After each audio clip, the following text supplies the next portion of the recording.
Hello everyone, my name is Raffaele Pilla. I'm a researcher and a pharmacist in Italy, in southern Italy. And today I'm going to briefly discuss with you about a couple of things and a couple of suggestions that you might take into consideration considering this recent COVID-19. We all know that it's being harsh for everybody. It's taking all countries down. We are mostly on lockdown or very restricted measures, and we need to get out of it for sure. But in the meantime, we need to pay attention to a few things. So I'm here to help out the community so that very simple things can be displayed and explained in an understandable way. I'm going to share with you my screen right now, and notably, I would like to talk to you about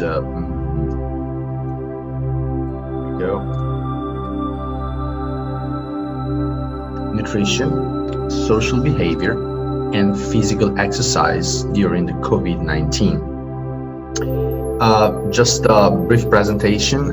This is me. I'm a pharmacist and a physiologist. I've been working in a few countries, of course, in Italy, where I'm from, and then I've been working in England, in France, and in the United States on a number of projects. And on the right-hand side of the slide, you will see, my expertise. Pretty much, I've been working on neurology, epilepsy, brain cancers, metastatic cancers, a ketogenic diet, and its numerous applications in a number of pathologies, hyperbaric medicine, hypobaric physiology with the US Navy, and a few other things. But today I would like to discuss about general considerations and the COVID-19.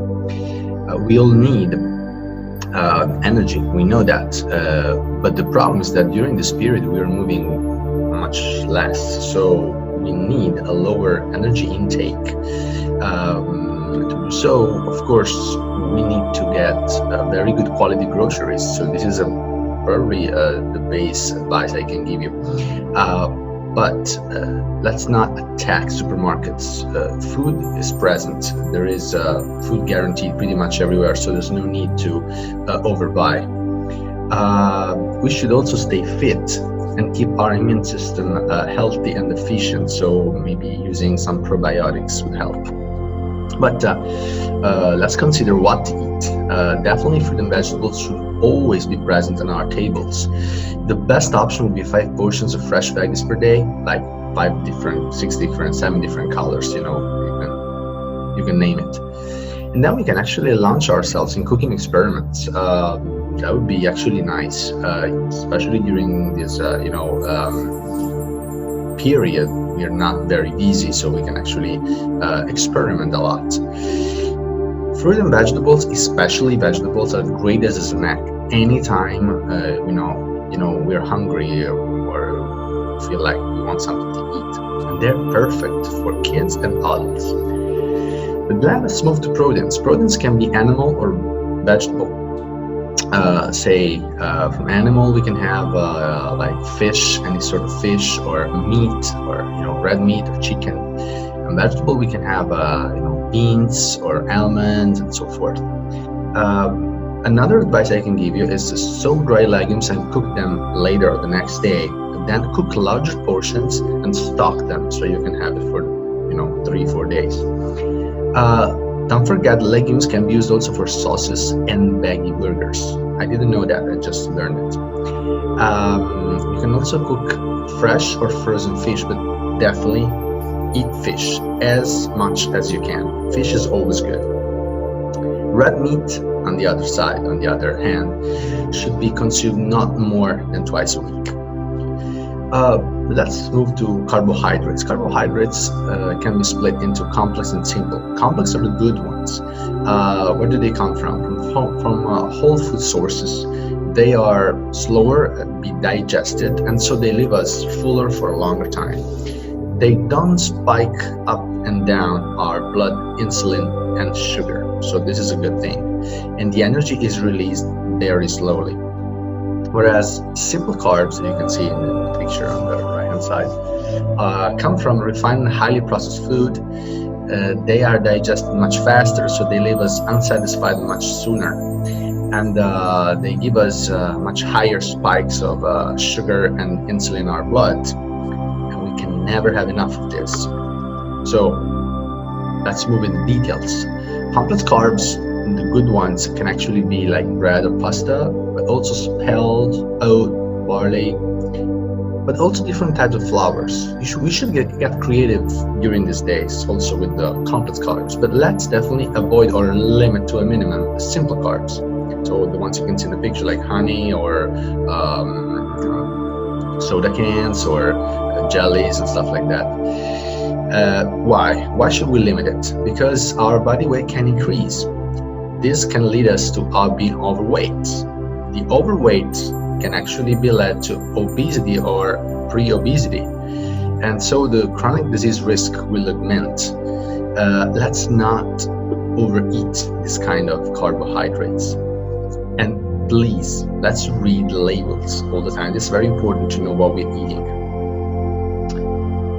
Now let's move to social behavior. As we know, we need to be distant, so it's very important for us not to hug, not to handshake. Very important.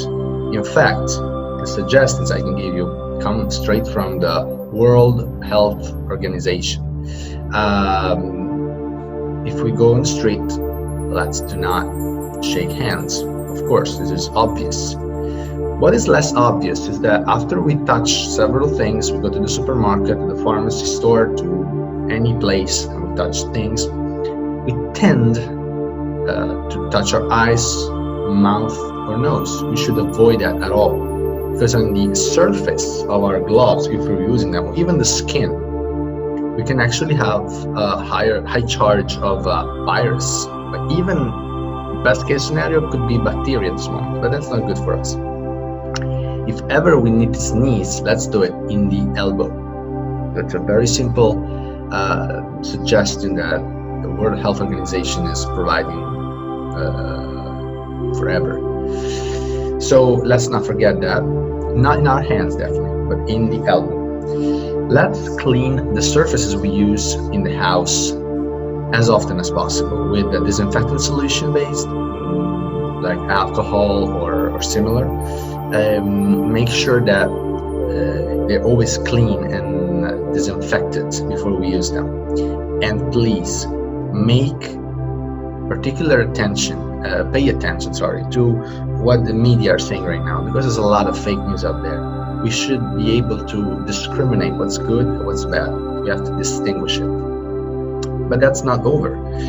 If we are suspected cases, or if we think there might be any issue with us, we should stay isolated from the rest of the family. So live in a separate bed, in a separate room, if we have the chance to do so in a different space at all. Even visiting family should be highly limited right now. That's not a good moment to go visiting relatives and so forth. We should wash our hands very frequently with soap. Soap has a particular good effect against the virus, so we should at least wash our hands for 30 seconds at a time, at least. When we dry our hands, we should use disposable or paper towels. If we don't have those, let's use personal towels. Let's not interchange and use the same, let's not share towels with the rest of the family. That is a good option. And let's do our laundry often, like more often than we used to do.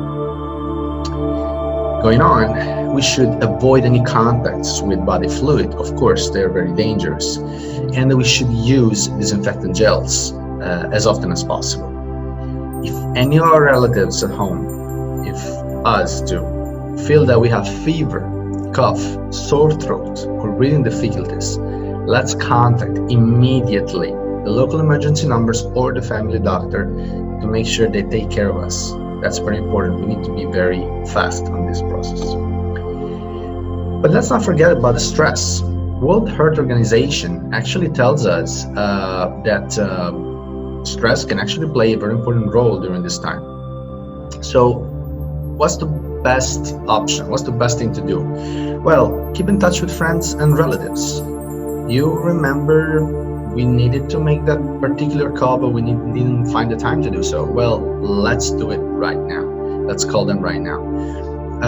we should keep a healthy lifestyle, and we should not overdrink, because alcohol is never, ever, ever the solution.